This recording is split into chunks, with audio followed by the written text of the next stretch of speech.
It is 8:40 on your Wednesday morning. Welcome back to the show. The clock's bringing forward this weekend for the start of daylight saving time. That means we all lose an hour of sleep. Our health specialist Leah Sarich is here now with what you can do to prepare for that lost hour, why it's worse for some sleepers than others. Yeah. So for the most part, for those of us who sleep normally, losing 1 hour isn't really going to be that big of a deal. But the fact of the matter is that most of us are not getting the right amount of sleep or the right kind of sleep these days, just in general. So what that means is then when you lose that 1 hour and you're already not getting enough sleep, that becomes a huge problem. So I spoke to a respiratory therapist about how not getting enough sleep can really have serious consequences. All these consequences like impotence in men, lack of concentration, grumpy, high blood pressure, and so on, they're important. But the most important thing is heart failure and stroke. So those are very serious repercussions from not getting enough sleep. So if it becomes obvious that you're not getting a good sleep, so let's talk about those daytime symptoms. Things like you're tired during the day, you're grumpy during the day, you're not able to focus as well, your bed partner says things like you're snoring too much, it's driving me crazy. It's a good idea to seriously consider getting a sleep test. And this is what you're seeing right here. So this is a respiratory therapist putting a little machine, a little testing device onto the patient. And it does a few things. They'll fit you with one of these and it actually will test your oxygen saturation levels. It'll test your chest movement and your airflow, and this kind of test allows you to take the test at home. You can also have one done in the hospital and you need a referral through your family doctor, but there's a big wait time to get a sleep test done in the hospital. This test is done through a clinic. There's various clinics around town that offer it. This is the Peak Sleep Clinic, and this one you can take home and do it at home. And one of the most common sleep disorders that's often diagnosed after one of these tests is sleep apnea. And what is sleep apnea? So sleep apnea is a pretty serious sleep disorder. It has a range of symptoms, though, and it's often undiagnosed. So it can be mild, moderate, or severe. So if you stop breathing 5 to 10 times an hour, that's mild.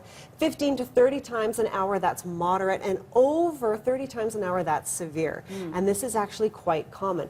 Sleep apnea is often linked to other problems like high blood pressure, stroke, heart failure, diabetes, depression, and an increase in car crashes. So those are some pretty serious consequences. So it's a really good idea to get diagnosed, because then once you have a diagnosis, of course, you can be treated. And the standard treatment is with a CPAP machine.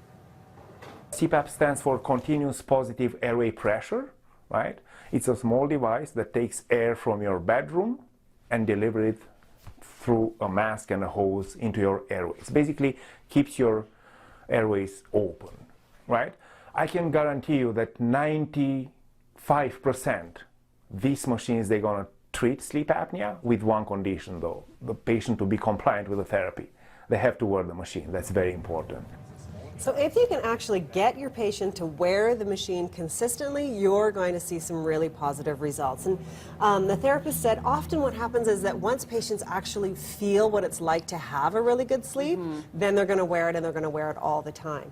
But it takes a while to get used to. As you can see, you're wearing this mask. It's not necessarily that comfortable. So you do have to kind of get used to it. But often patients say yes, once they do get used to it, they really can't live without it. Now, there are other treatment options that I can walk you through. One is a mouth guard. So this is a dental appliance which can actually move the jaw forward to create more space behind the tongue, and this will help to increase airflow. It often works at first, but then after a couple of years or so, patients often say that it's not working anymore, so then they have to go to another treatment option.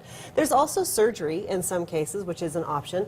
In this case, a surgeon would actually remove some of the extra tissue at the back of the throat, but it's incredibly painful. It's a very painful surgery, and the tissue does regrow about 3 to 5%. So you have to keep that in mind. And then the success rate is only about 15 to 20%.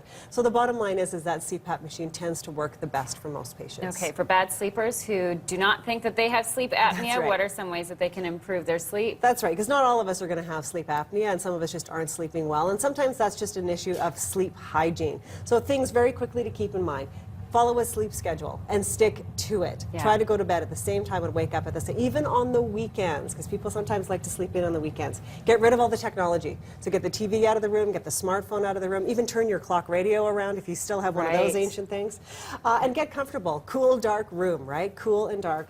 And then establish a routine and maintain it. Okay, so those are some good tips. Yes, those are great things, and we hope that you're all well rested into the weekend. More information on your blog, as always, breakfasttelevision.ca. And it is feeling like spring pretty much.